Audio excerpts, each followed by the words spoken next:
Welcome to the Slop Temple. We pray this video helps. In this video, I will explain how to duplicate Korok seeds in Breath of the Wild. First, ensure you have no Korok seeds in your inventory. Trade them to Hestu if needed. Next, you'll need 5 to 7 multi-shot bows and some shock arrows.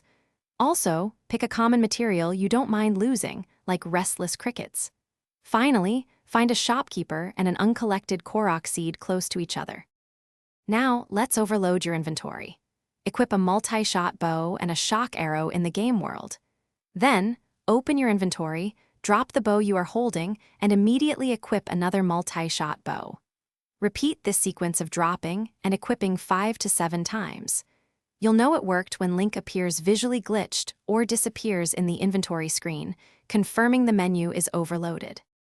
With the menu overloaded, hold 5 units of the common material you chose earlier. Then, approach the shopkeeper and sell any remaining quantity of that same material from your inventory. After selling, pick up all the multi-shot bows you dropped to clear your inventory slots. Finally, go to the uncollected Korok seed you marked and activate it to receive its reward. The final step is simple.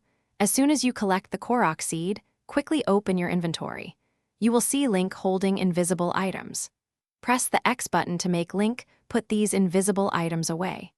The 5 common materials you were holding will instantly transform into 5 new Korok seeds. You can repeat this entire process as many times as you need to gather hundreds of seeds. Thanks for watching. Consider subscribing if we helped you.